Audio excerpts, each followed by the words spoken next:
Okay, can everybody see my screen then? No? All right. Yeah. I want to talk about your little thing today, and why your little thing matters. I'm just going to set myself a timer.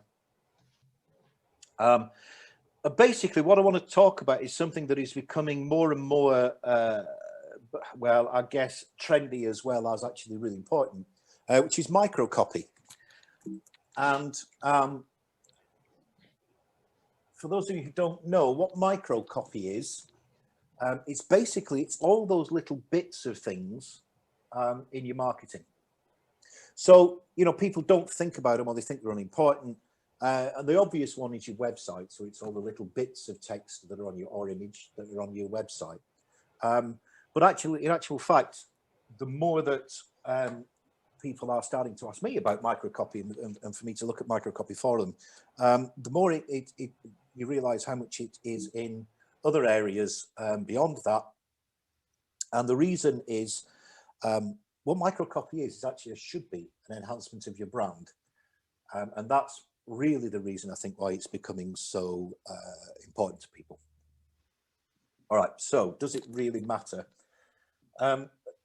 Somebody asked me this the other day. I was talking about it, and they went, well, does it actually matter? You know, do those little bits of text and those little bits of image or whatever that you just brush straight past that really matter? Sorry, Mary just very successfully managed to put me off. Okay, so does it matter? Well, microcopy then is part of your user experience, of your UX, and UX walkthroughs now, and UX design is becoming more and more important as the battle for attention gets more difficult. And what UX does, a good UX, a good user experience, defines how the visitors or the readers, like I said, this is not all about websites, how much they like your content. If they have a good experience, they like your content more. And I'm not talking about the content itself either, good content, bad content. It doesn't matter. If the experience is good around it, they will like it more. So therefore, you know, what we're saying here is the UX, the microcopy, and all the stuff that goes around it changes the way they view your business. So does it matter? Well, you know, what do you think? If it's changing the way that somebody views your business and how positive they are towards you, does it matter? Is not really a question to ask, is it? Of course it does. So where is it? All right. Again, this is quite often the other question that you get. There's some examples there. You know, it's all over the place, microcopy. It's everywhere. It's in, you know, your emails, it's in your headers, it's in the footers, it's in the menus on your website, it's in the little bits of legal information. And I'll give you an example about legal information in a minute. Copyright notices, you know, the stuff you send out to print, where it's got even down to things like the date and the timestamp that you might put on a document, for instance. It's everywhere between, and and looking at your microcopy is a way of focusing on what you do slightly differently, because we see the big ones, we see the big headlines, and we see the content and the nice blog that everybody reads and everybody congratulates you on. But in actual fact, the UX and the microcopy is guiding them to that product, guiding them to that content. And so does anybody read it? Well, let me tell you a story. This genuinely happened. I was a couple of weeks ago, I was at an online international thing, copywriters convention. And there was a woman who gave a speech called Robin, whose name I can't remember off the top of my head now, and she works for WeTransfer. And WeTransfer, if anybody uses it, are masters of microcopy. In fact, they built their whole brand almost around microcopy, around little bits of things here and there on their site that are great. And she said, in proof of the question of, does anybody read the microcopy? You know, the legal disclaimer at the bottom of an email that says this email is intended for blah, blah, blah. And I'm sure you've all proved that somebody does read it, because I'm sure you've all just read your own in your head at that point. She very simply wrote in the bottom of that thing, right in the middle, send snacks, right in the middle of the legal information. It was a bit of a laugh. They all forgot about it until the message went out from the reception desk at WeTransfer. Does anybody know why a Greek marketing company has just sent us a basket of olives and bread and dips?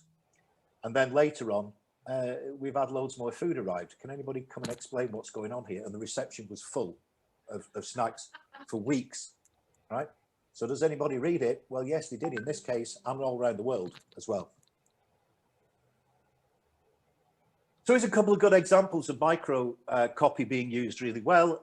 This is a message from a company called Audio Jungle or Envato in their wider sense. I'm sure everybody's seen that, the horrible 404 error. Yeah, you get to a page, there's nothing there. The thing you went searching for wasn't there, and it just says 404 not found. Resource couldn't be found on this server, and that's the standard one that goes up on a website build. This is Envato's. Much more fun. All right. The top one, annoying. The second one, considerably less annoying because it's a bit of a laugh as well. And there's another bit. They occasionally have on Audio Jungle. Occasionally that changes, and it'll come up with a little animal going, "Oh no, you're lost in the jungle. You know, go back here instead." So that's one example. It says another couple actually. I remembered last minute and squeezed an extra one in. It says Grammarly Dollar Shave, but there's another one in the middle. This is Grammarly using Microcopy to great effect. For those of you who don't know Grammarly, I'm sure you all do. It's a spell check software, but it installs over Chrome, so it checks things on websites for you as well. And the extension button is just a almost Zen-like example of Microcopy. It reads "Add to Chrome," which is what the button does, and then it says it's free, and that's all. 2 words of Microcopy that has helped them become the default leader in their channel. Rev.com, there's their unsubscribe statement, and their unsubscribe statement, instead of saying unsubscribe from our emails, click here. It says, you want to go? Hey, totally cool, click here, right? And I didn't unsubscribe because of that statement. They kept me there, you know, because they thought about how I was leaving about, and it's their voice, that's how they talk. And finally, this one is my favorite. This is Dollar Shave. And I don't know if you can see this. I'll give you a quick video. It's for a product called a prep scrub, and it gives all the information in the about there. It says designed for a shaver wanting an even closer shave. Dr. Carver's prep scrub stands hair straight up, blah, blah, blah. Prepares hair and skin for a closer shave. Helps skin and improves complexion. And the very last one in there, and there's one of these in every one of their products, the very last comment says, makes the blade feel so close to your skin, they should get a room. Right, there is another one. Another one of theirs, a really famous one that they did. It says the 4th one in says not tested on animals, tested on interns. You know, they do one every time. So that's Microcopy in action. Let me just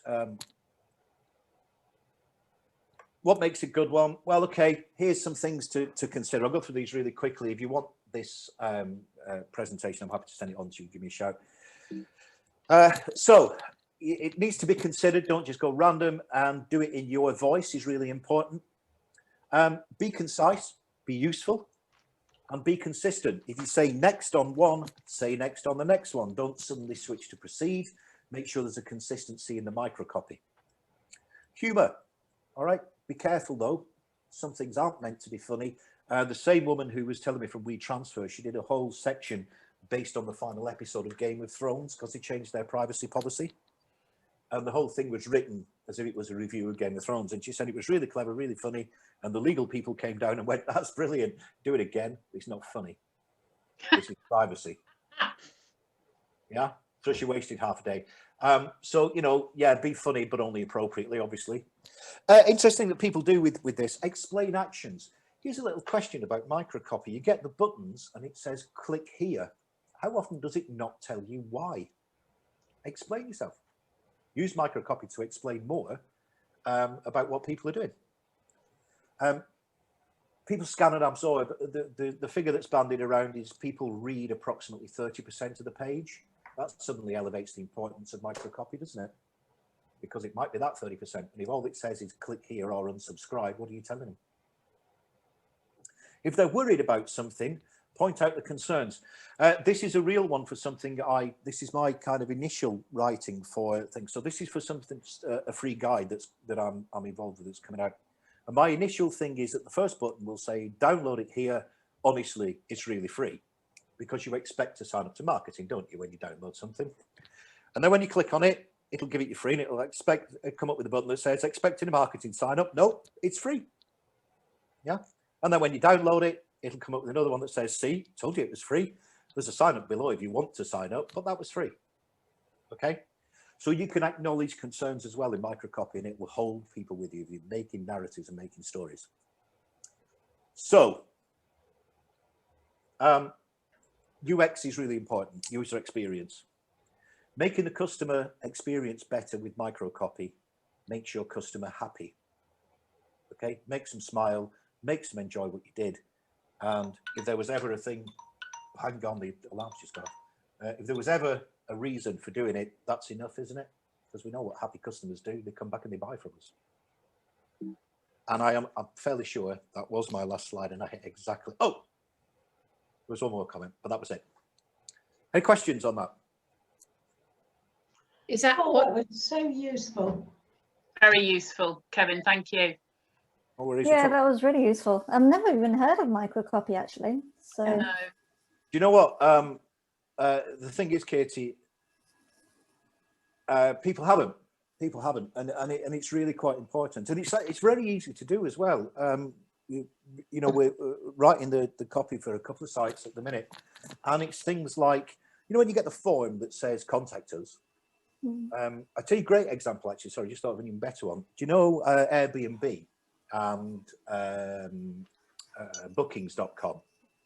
They have a thing at the top so you can search for an area. If you look at there, quite often when you go to that search, it'll say, have you thought about Barcelona? At the top, in the form you're going to fill in. You don't need to know. You don't need written in there, put your search thing here, because we've all done it so much. So they're using that. So, you know, the people, they know their offers. Have you seen our offer on? You can change this stuff quite regularly. Mail footers, email footers. I know Stephen Church is very keen on this as well. So am I. Is that you know, your email footer is a sales point for you, and you should be thinking about the microcopy there. So yeah, it is, and it's really coming trends for 2021. Microcopy is going to be one of them, I think. There you go. Didn't Innocent Smoothie use this really well when they were building up their brands? The Innocent Smoothies, they would put little random copy into their ingredients. They would sort of really, and it got to the point it was quite interesting to read, and what sort of Val in accounts had to say about the product lately and things like that. But then they built it up so well, and all their lovely ethos about being it pure and sustainable, and then sold it to Coca-Cola, so it did pay off for them. They did, but they are, in fact, in branding in general, those Innocent Smoothies do such a great job, you know, for selling fruit soup. Yeah, Fruit soup. Essentially what a smoothie is, and it's fruit soup. Yeah, yeah. Well, they did a brilliant job, and little bits of, and a good example of microcopy being used. They do these little cut-out pieces now and again, don't they, above things as well on Innocent. That is really clever. Yeah. Brewdog are another one who are very good at it. Little bits of messaging here and there, you know. Brewdog doing incredible, actually quite a lot through microcopy, that they still present the image of being two blokes in a shed making beer. And they're a national distribution with 3 breweries and a pub chain. Yeah. You know, they're heading towards being a Wetherspoons, you know, they're massive. And yet they still manage to present that image, mostly through the microcopy and that messaging. It's really, really clever stuff. Okay. Great presentation. Thank you very much. Thank you. Oh. Very useful.